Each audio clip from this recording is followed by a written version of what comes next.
Today we hit the junkyard to get some junk for our junk cars. Oh, green light. Can't put it back in. We need them.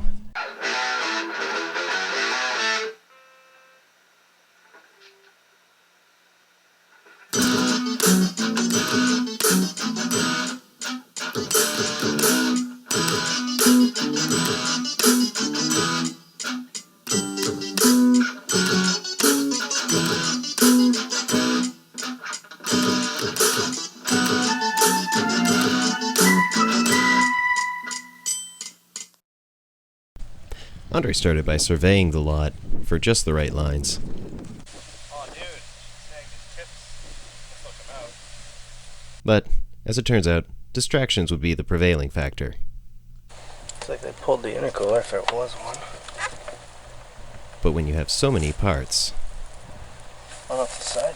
Is it still factory side mount intercooler? and so many ideas, Yeah. Intercooler's right there. time is of the essence. Not bad. I wish I needed something out of it.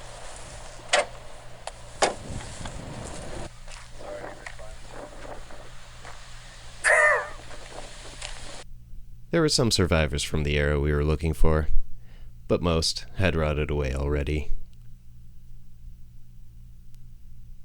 Luckily, that wasn't stopping us. Trim it up, mount it upside down. I like this. Not quite as low as I want it to go, but maybe we can use it at the front. No! It's gone! What's wrong with it? Supercharger's missing. Distraction strikes again. So is the engine. But then, we found it. A blue Pontiac with just the right size spoiler for our trunk lid, and very nice looking front and rear lips in good condition. Removing the front and rear lips would be no serious chore. We didn't have to do any cutting because of course it was a separate piece. However, we did end up spinning some of the fasteners and creating a hole saw effect. Luckily though, there was plenty of material left. This rear spoiler was originally from a Cavalier, but it was fit to this Pontiac and looked just fine on it. It would also look just fine on this Corolla. We removed whatever fasteners necessary before prying the lip off, and we were getting ready to just set the bumper underneath and leave it, like so. But then Andre thought about his hanging license plate, and he was very easily convinced that he should probably grab this. An actual license plate mount.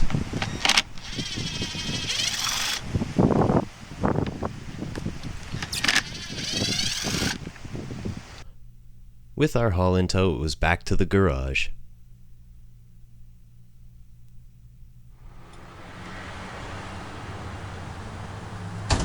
Observe the look of fierce determination in those eyes.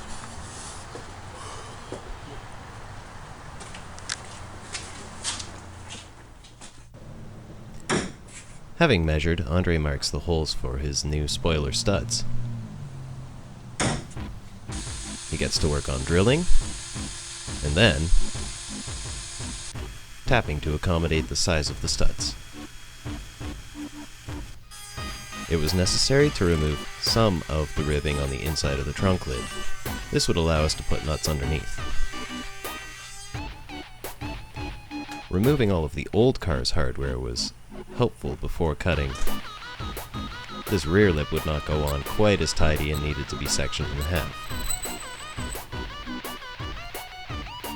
Then Andre removed the mudguards to ensure a proper fit with the wheel arches. And then Roundsy distracted me while I was putting the license plate on, so Andre came and helped. Andre fastened one side,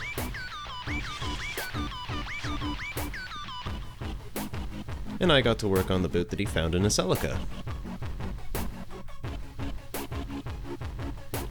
Quick zip tie job later, and ready for a shift knot. Andre marks the actual center for the car. And I tap the studs because the fasteners were not in good shape. This bumper cover is just not fitting right on the bumper support because a lot of the original hardware is rusted away. So we're gonna figure out a solution and fix it, I guess.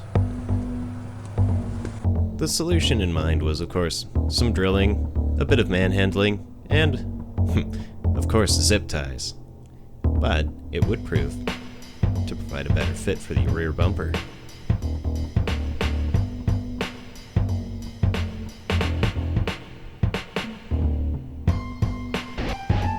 Taking a wee break in the middle for some inspiration, and the lady friend brought by some pepperettes, so it's pretty wicked. But we're gonna hit YouTube for a bit and get right back to it. Got the front lip coming.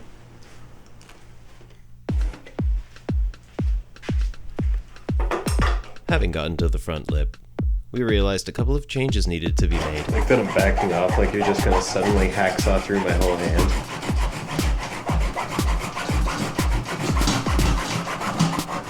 Yeah. Watch out. But hold still at the same time. Oh, that's the most important part. The front lip proved to be a better fit than the rear. The curves would allow for a bit more adjustment. Totally cheating. I'm gonna put it on upside down just because it suits the car better.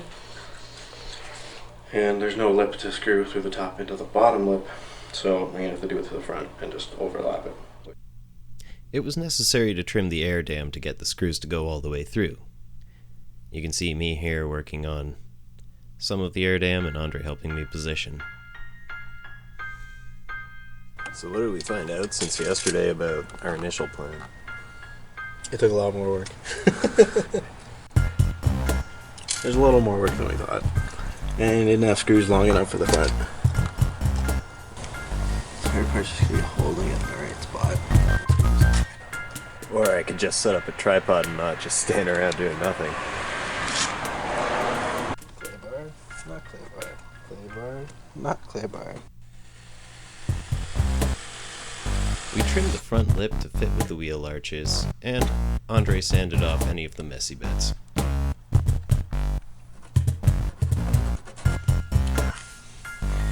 It's pretty weird. It's pretty weird. We attempted to find a solution for trimming that gaping spot. This rear body kit. It's very tense. It's very quiet. But attempt after attempt. Well, it did nothing. Proved pointless.